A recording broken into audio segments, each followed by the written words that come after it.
How's it going, everybody? Jaxson Dart, super excited to be here. Great experience for all of us, and I'm excited for this season. I think that we have a really talented roster and look forward to continue to build our team and be ready for this year. Start on the front row. Hey, Jaxson. AP Stedham of AP and Kelly, as we see at syndicated radio. Jaxson, what makes Lane Kiffin offense so much fun, and what do you have to do to compete against the top echelon teams? You had a tremendous season last year, but the top echelon teams you couldn't beat.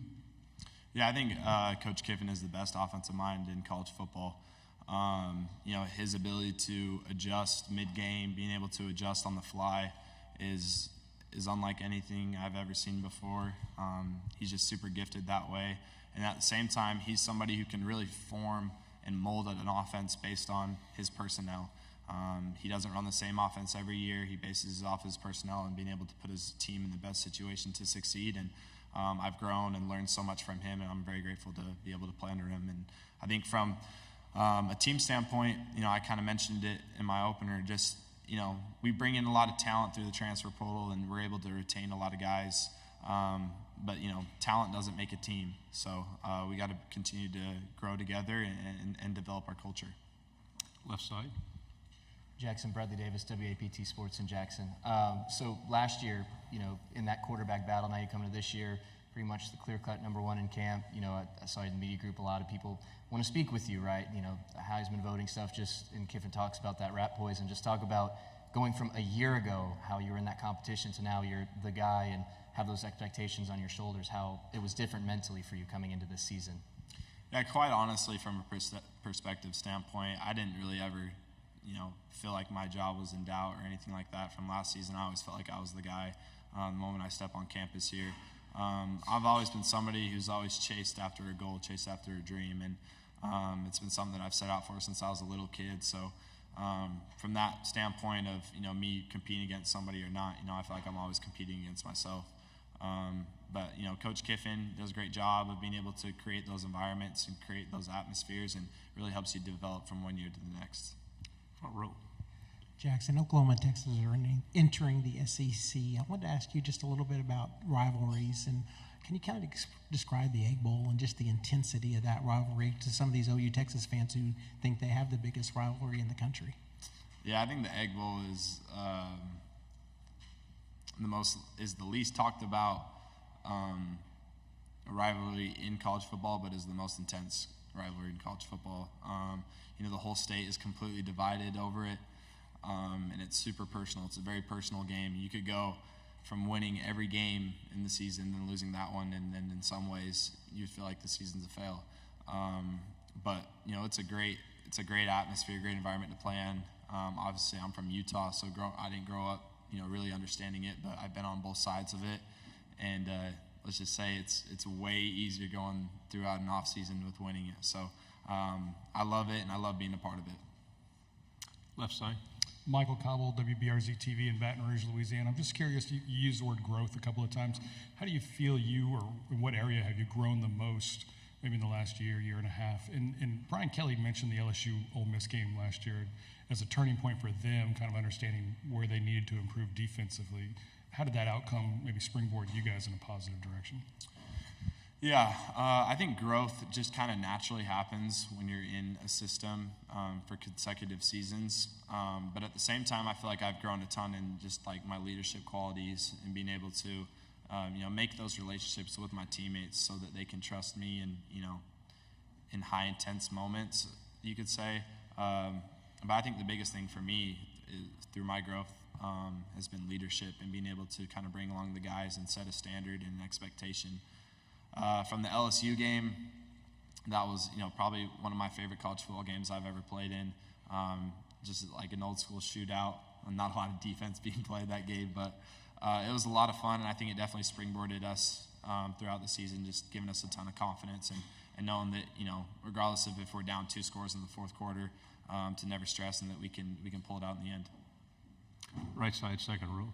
Mason Young, Tulsa World. Jaxson, you're one of several veteran quarterbacks that are going on now multiple years in this league, but there's also a lot of new guys at the quarterback position.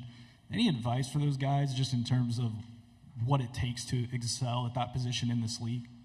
Yeah, the term veteran is kind of weird to me because I feel like I'm still pretty young in college football. I just turned 21, but at the same time, I understand it. I think the biggest thing that I've learned through college football is that you truly have to live in the moment. There's so much movement nowadays, and coaches could be gone any second.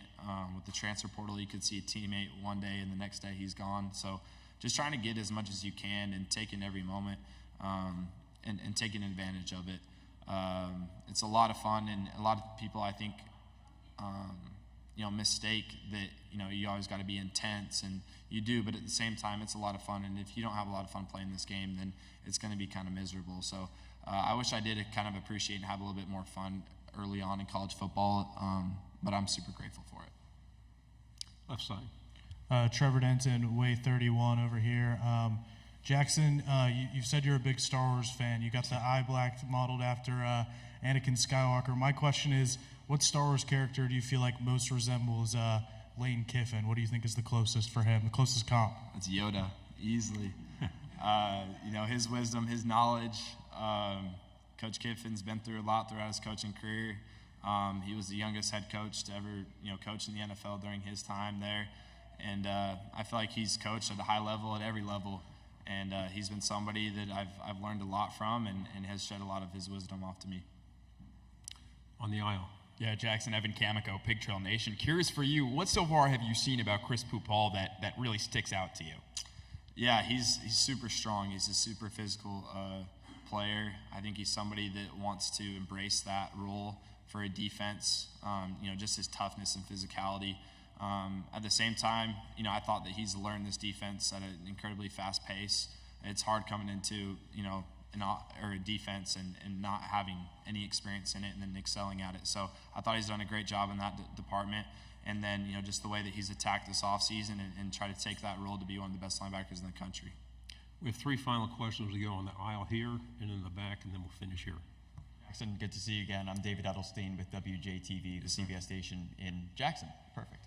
2-part question here. Just the first is, with all the new players coming in, with how Lane and you always talk about the transfer portal and recruits, people, this team has had a lot of additions this year. With that leadership that you talk about, what do you think it will take this year when you have so many guys coming in from other schools or their mindsets and get them into the Ole Miss way? And also, you mentioned the Egg Bowl. I just want to ask if you have any thoughts about it not being on Thanksgiving anymore. I felt like I was really involved in recruiting. I almost felt like I was a part of the recruiting department this offseason, just helping bring in the guys. But I thought our coaches did a tremendous job of making sure that everybody fit the mold of our program and our culture. I feel like the transfer portal recruiting is a lot easier than high school recruiting because, they want to understand the more business side of things and then also understand, what's my role going to be and how am I going to be used and how are you guys going to use me in this way and this way. And, there's not as much things that come along with it. But I thought the biggest thing that they did was choose the right guys and choose the right people to be a part of this program, which has made their transition a lot easier. And then just from, a player standpoint of, us embracing them and try to getting them to buy in as quickly as possible. For the Egg Bowl, I'm totally cool with it moving back another day. It gives me another day to recover. Quick turnaround like that on Thanksgiving games came fast, and then when you get done with a pretty physical game the week before, it's pretty hard to get ready for that turnaround. So I'm totally okay with it moving back a day. Okay. Kennedy Wright with CBS 42. What do you think about the new EA Sports quarterback rating? Do you feel like you have something to prove? Just your views on that. That's a great question. I think my biggest concern is how they made my face on the game. I don't know what picture that they used. I don't think it looks anything like me at all. I do not have a mullet, and I can't really grow facial hair that much. So I don't know where they got the face from. I don't know what picture they used, but hopefully they can change that. From a rating standpoint, I know that they can change it throughout the season, so I'm looking forward to having a good year. Final question. Kaylee Jo Hummel, OU Nightly. With what you know about Oklahoma from your time in the portal, what advice would you give them about playing in Oxford? Yeah, to be honest, when it came down to the portal, it was Ole Miss and Oklahoma for me when I had to make the decision. I have great respect for Coach Venables. I think he's going to do a tremendous job there of his transition into the SEC. Oklahoma has always been an elite program. They've always played at the highest and they've been very successful. So I think that they'll do a really good job of transitioning into this year. And I'm just happy that we're able to get OU and Texas in, because I feel like that even proves more of why SEC is the very best conference in college football. So I'm excited to play against the best, and it'll be fun when we get to play them in Oxford and have that game kick off. Thank you, Jackson. Appreciate it. Thank you, guys.